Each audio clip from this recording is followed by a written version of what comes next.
My name is Kiara, and I was born in a non-religious household. Growing up, I didn't really know God or have a strong spiritual foundation. Life was very challenging in many ways, especially because I struggled with social anxiety from a young age. When I was about 11 years old, I was searching online for harmless pictures of My Little Pony art because I loved drawing them. But unfortunately, I was exposed to the wrong things on the internet. What started as curiosity slowly turned into an addiction. That addiction affected my life deeply, making me feel more depressed, empty, isolated, and anxious. I felt lost and I didn't know how to find peace or hope. I started out going to a public school from kindergarten to year 1. In that school, I learned that I had to be obedient and quiet to fit in, which was very different from my natural personality. I went from a happy, social butterfly with a bubbly personality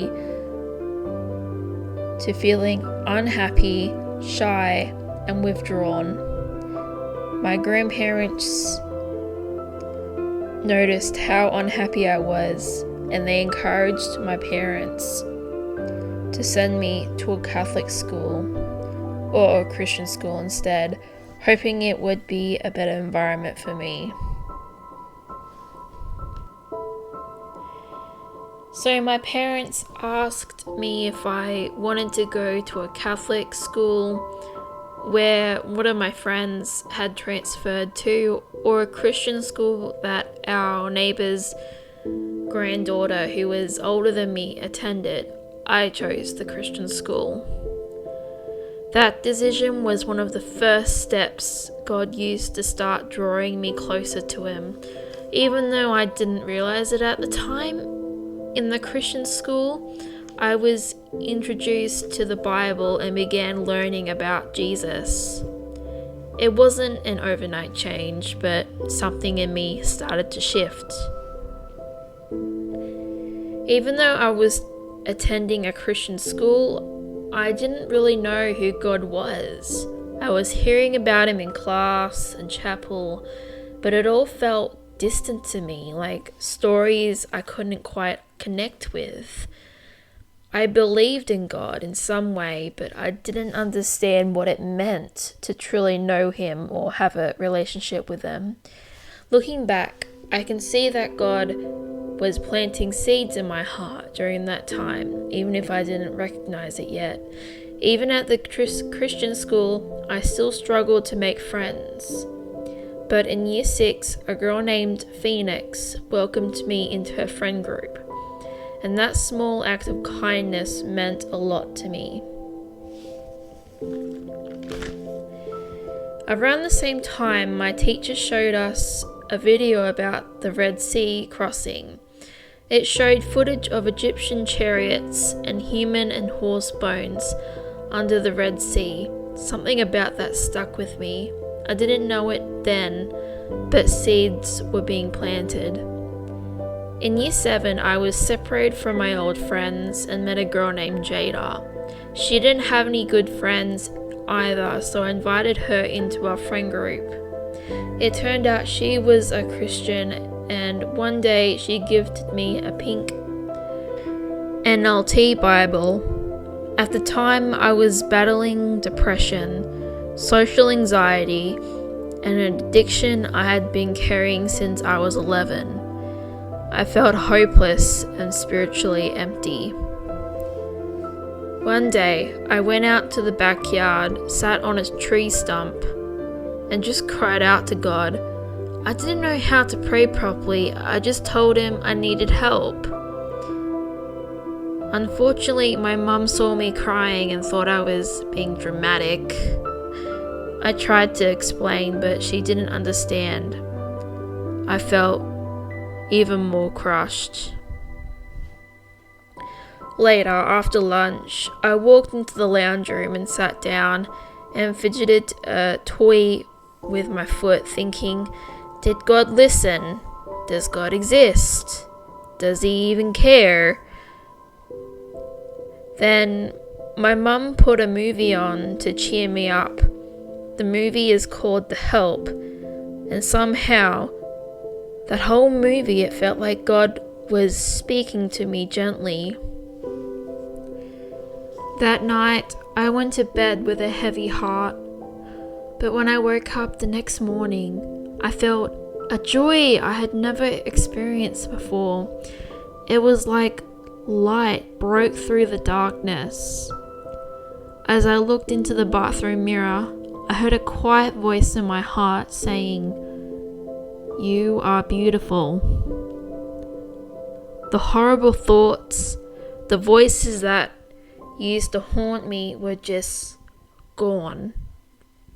That's when I realized they were never from God. They were from the enemy, and Jesus has silenced them. Later that day, I went next door to my nan's house, that I now live in. We sat together and painted, and I just knew in my heart, God gave me the gift of painting.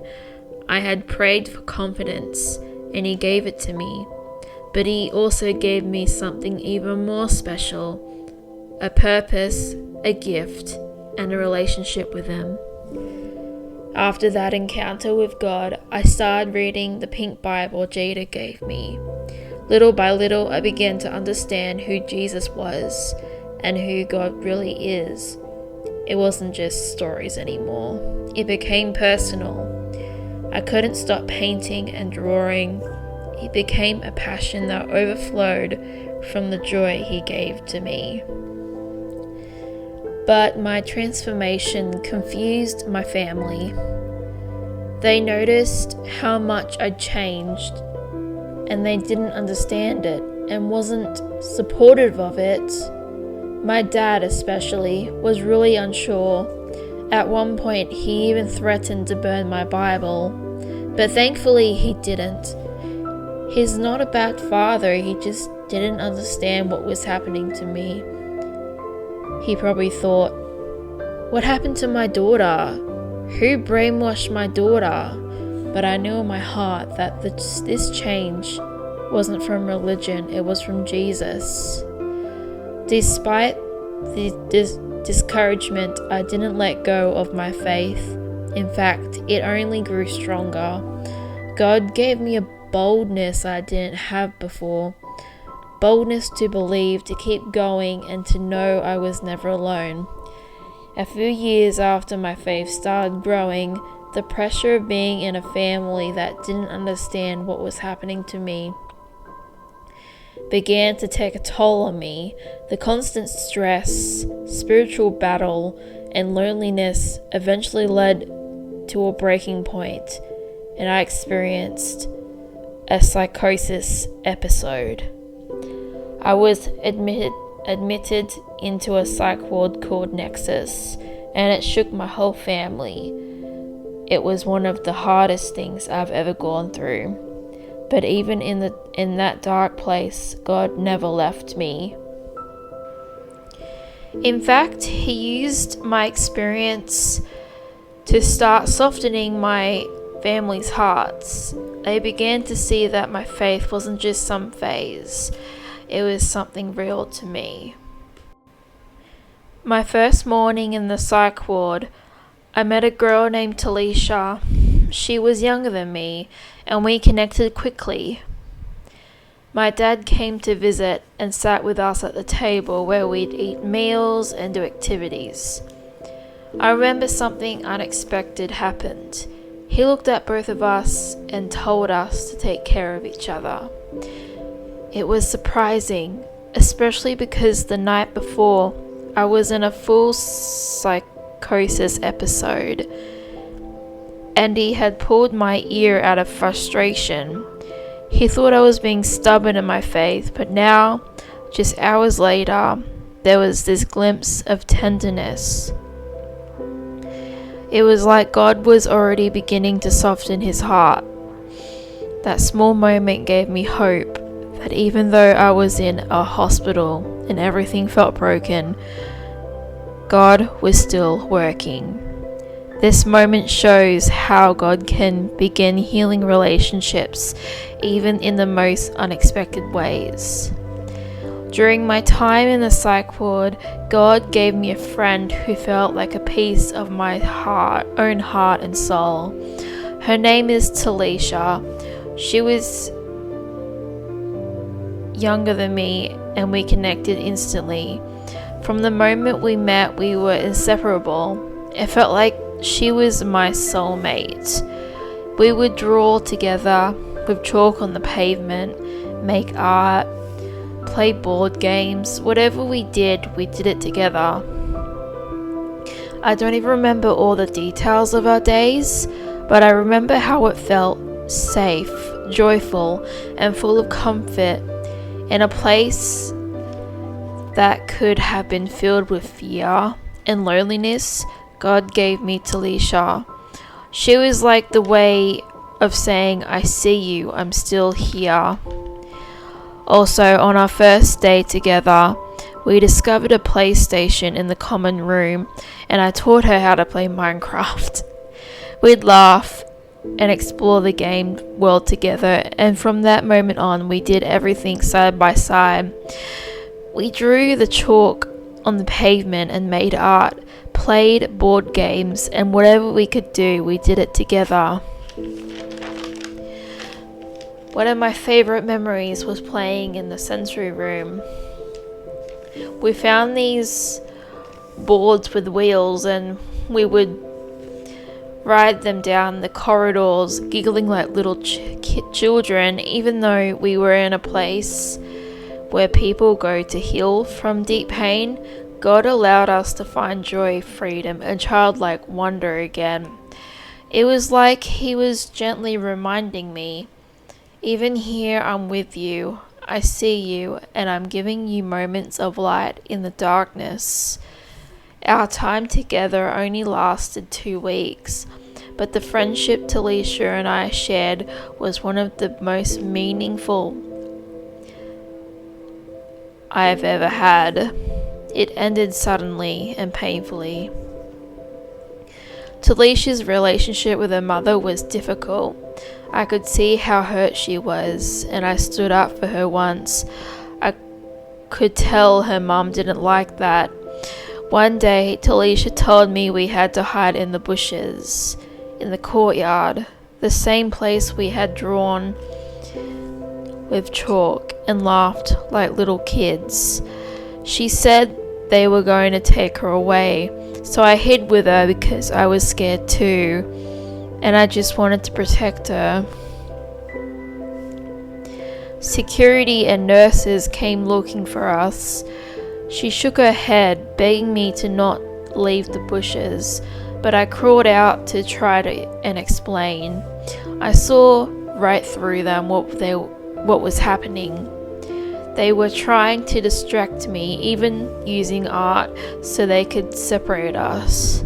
A nurse handed me medication I didn't understand, and I panicked, knocking the meds to the floor.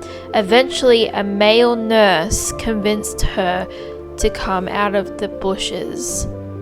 She ran to me and we hugged for the first and the last time. As we embraced, I saw her mother's eyes burning into me with a death stare.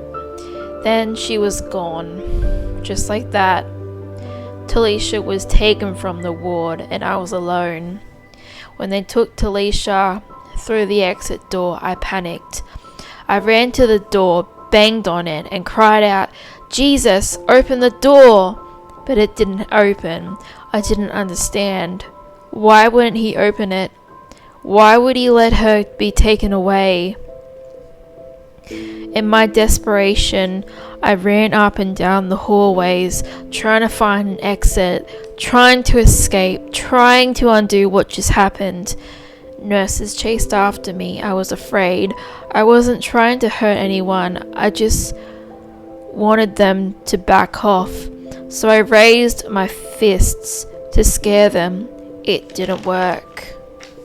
I ran into my room trying to shut the door with all my strength while they tried to push it open from the other side.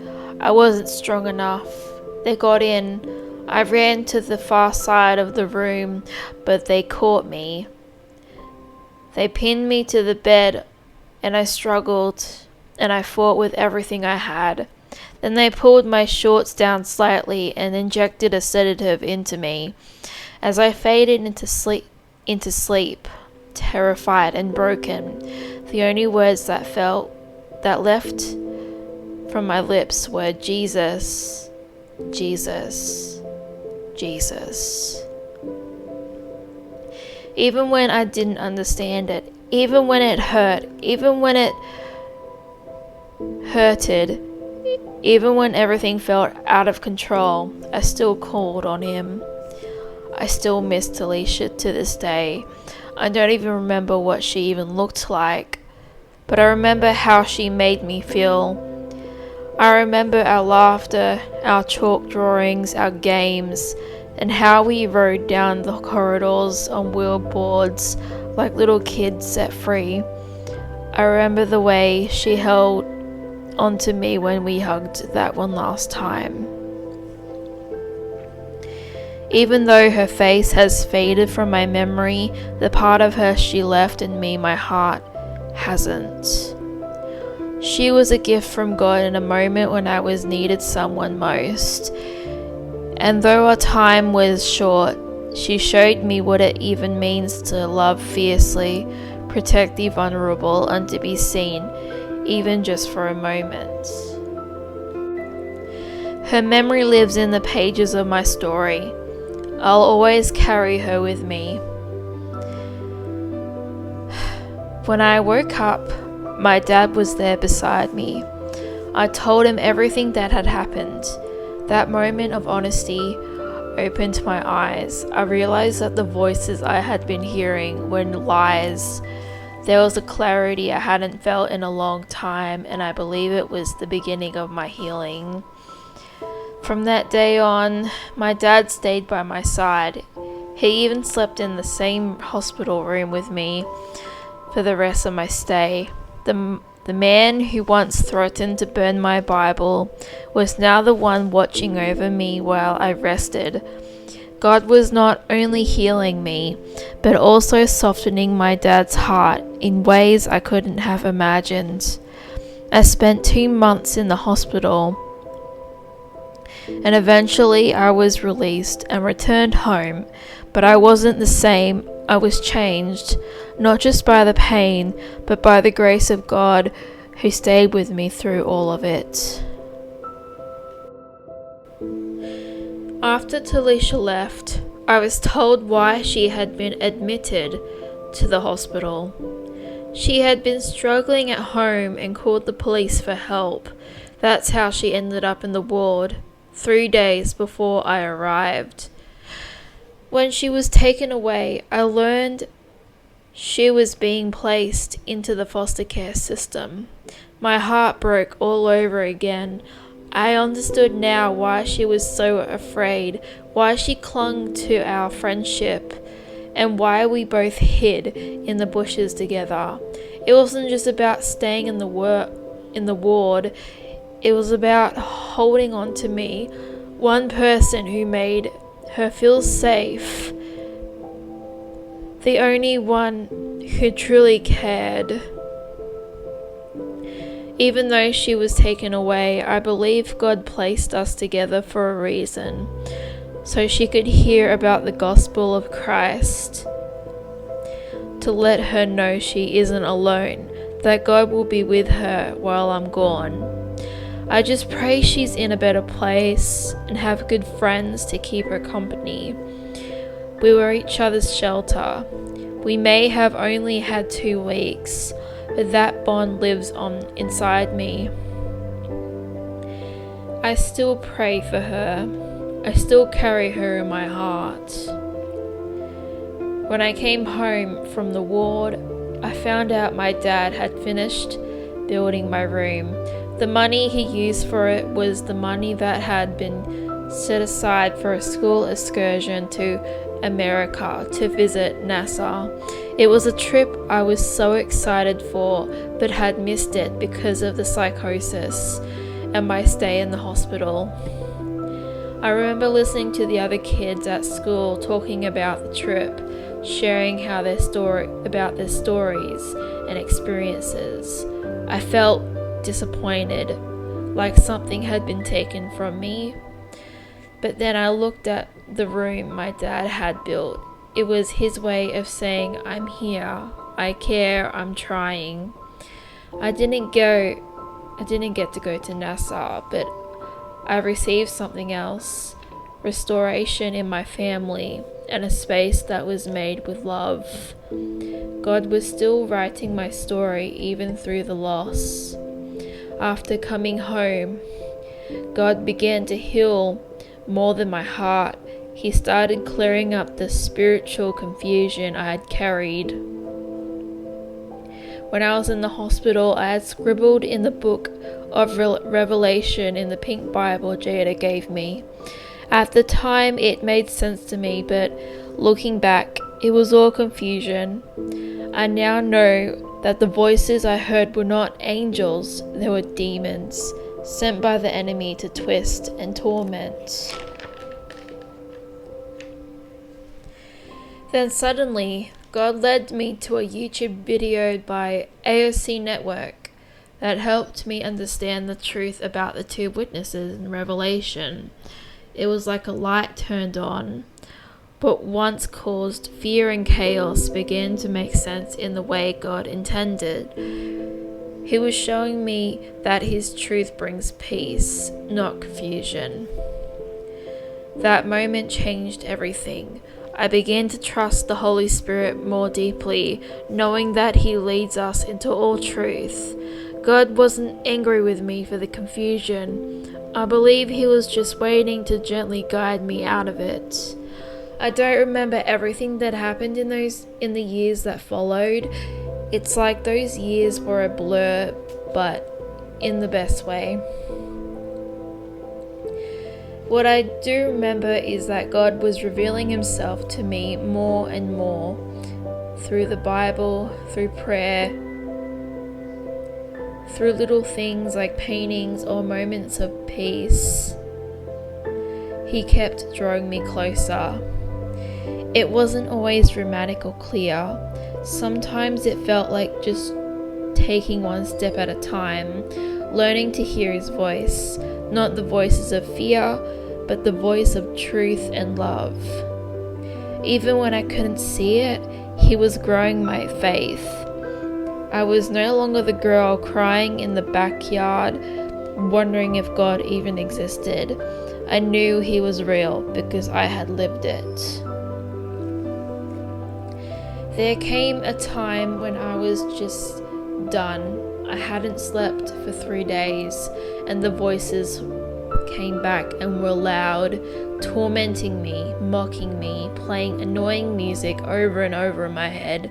They told me God doesn't love me anymore, that they had left me, forsaken me. I begged my parents to let me see my psychologist. When I finally did, I could barely function. I was so exhausted. They gave me melatonin to help me sleep. That night, for the first time in what felt like forever, I slept. The voices went silent, but the next morning, I still felt hopeless. I told God, I give up. Then I went next door to my nan's, and our pastor happened to be there. He told me something I'll never forget, to pray the Lord's Prayer, but say, my Father in heaven, instead of our Father in heaven. That small change reminded me that God wasn't just a father, He was my Father. He told me to start reading the book of John, and as I did, it was like the word of God made the demons silent. The enemy had tried to break my mind, but God gave me the strength in my spirit, and slowly my mind began to heal. That day, I finally understood what it means when the Bible says that God works in weakness. I had nothing left to give, no strength, no peace, no energy. I was done, but God wasn't. It was in that exact moment of surrender when I said, God, I give up. And He stepped in and carried me.